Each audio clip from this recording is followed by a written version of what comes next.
So balance can be discouraging, but honestly, that's not I don't have any hang up whatsoever with balance. There's not a problem in a binary plan with balance. If I had somebody who had a leg of 10,000 in a week in volume on the left, I'd say, hey, Mr. Crybaby, go out and build your right side and make some money. Go get paid. And if you're not going to do it, if you're not going to follow our training and coaching on how to do that, it's your issue.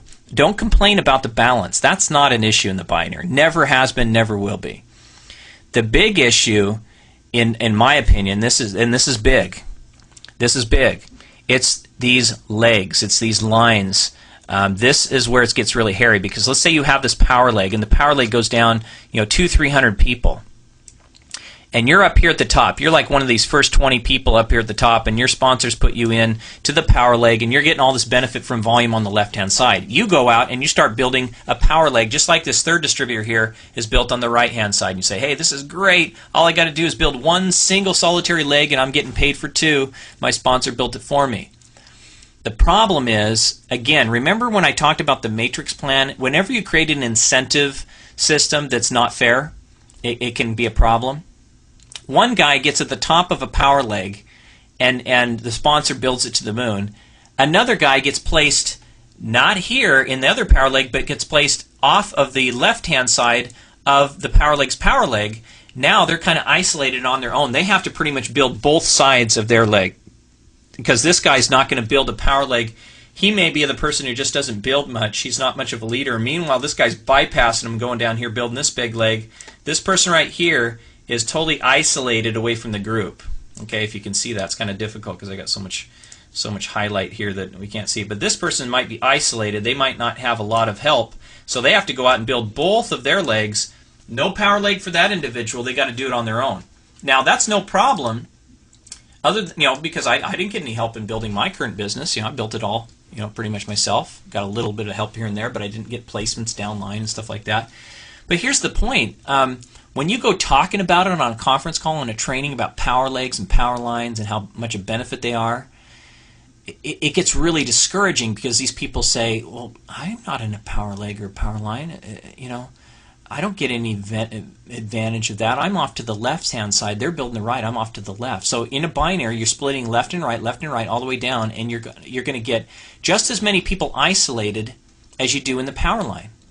So like half the business is complaining about not getting support, and the other half of the business is jumping up and down, excited about all the support, and you've created an unfair scenario. That, in my opinion, is one of the biggest problems.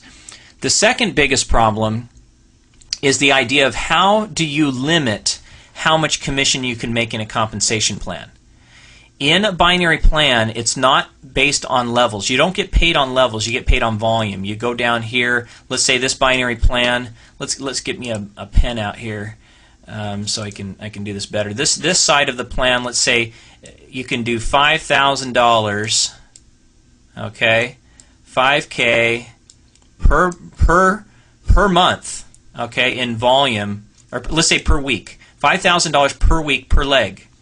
Same thing on this side. You can do $5,000 per leg per week on this side as well. And then it maxes out. So, $20,000, $25,000 per month per leg per week maxes out. And then at that point, you have to you cannot get paid past this point. So let's say you're in a unilevel plan. Let's say that you achieve full-time income in a unilevel plan, and your founders come to you and say, hey, congratulations, Harry, for achieving this top rank. We are so very proud of you, and we're going to send you to Tahiti for your trip with your spouse. Way to go. By the way our compensation plan works is once you have reached this full-time income, you can't earn anything past that full-time income. You have to come back into the compensation plan with a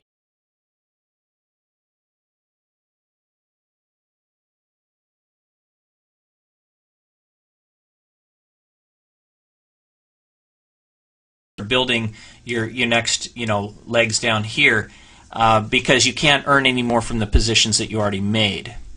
That to me is a huge disadvantage. Now, one of the things that compensation plans have done in the binary plan is instead of limiting it to $5,000 per leg per week, like some of the traditional binaries, they're starting to do what are called cycling binaries that allow you to earn many times that. It's up to $20,000 and $25,000 per leg per week in volume, where you're basically getting up into the high six-figure incomes before you're getting capped off and you have to start putting in your reentry certificates. And that's a lot fairer for people, but it's still capping.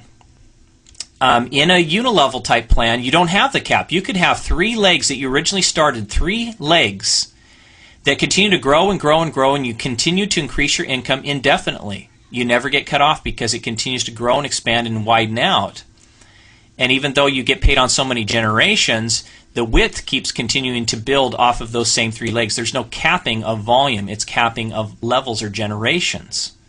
So, there's advantages and disadvantages to both, but I really found that to be one of the disadvantages to the binary plan. At the same time, there are people making tremendous weekly incomes, and they do generally get paid weekly in the binary plan, in some of these newer plans, especially some of the cyclers. And then finally, one of the things you have to watch out for in a binary plan is some of the plans actually can cause the company to pay out too much. There's a phenomenon that was identified originally. I got this information from Len Clements, who's a network marketing consultant, and he talked about this phenomenon called binary creep, which it's kind of like a scales of economy. When a binary plan advances and it starts having more volume, more distributors, the math doesn't work anymore on these new plans, on these cycling plans, and all of a sudden they have to take a plan that they said, oh, you can do $100,000 volume per leg per week, and they say, oh, sorry, we're changing the compensation plan, now you can only do $20,000. And when that happens, it's kind of like what I tell people: you cannot change a compensation plan. Once you started doing one type of plan, you can't go from a binary to a unilevel and back to a binary again. You can't do that. You have to stay with what you're doing. And when you go from big volume to low volume in a binary plan, it can really upset the apple cart. So you have to watch out for that binary creep, and maybe predict it ahead of time, maybe run some scenarios into the future, mathematical scenarios, and decide, oh, hey, this thing's not going to work out 5 years from now. We better take action now so we don't disappoint our distributors later. Binary creep is so well known among the consultants now that it's something they definitely could address, and if they choose not to, it's going to hurt their company down the road for their ignorance of not understanding how that phenomenon works. You don't need to understand it, but as somebody starting a company definitely does. Fifth thing on the bad list would be regulators. They don't like the binary plan because it has a tradition of getting shut down, and it's not necessary. When I looked back and looked at the research, it wasn't that the binary plan was getting shut down. It was companies that had the binary were getting shut down. So everybody thought it was that was associated with the binary plan, and I found in my research that's not really the case. It just so happened that a lot of the plans in the 90s were binary plans that got shut down. But it didn't necessarily have to do with the structure. It had more to do with the management team making bad choices or marketing the wrong type of product. So that's kind of my take there. All in all, and just kind of, I talked a little bit about my feelings on the breakaway. The unilevel plan, solid plan, love it, great plan. Binary plan, I like it too. It's not my absolute #1 favorite, but I gave it a B rating in my book because I feel it's a good plan. There's a lot of people making a lot of money. A lot of people like to trash the binary. Even founders of companies and top distributors, they trash the binary. They trash it, and they say horrible things about it. And I'm here to tell you that if you're trashing the binary, you probably don't really understand a binary. You either haven't been involved with one, or you were and you didn't really know how to build it right, because there are some math, there's some real strategy behind it. Or you were involved as a competitor to the binary your whole career, and you just have this hatred towards it that's not founded on anything. And I think that's one of the reasons that we don't get along as human beings. Sometimes we have prejudice against certain types of races and religions and cultures that are based on really just not understanding them, not having lived with them, not having understand why they do the things they do. We have this bias, we have this bigotry.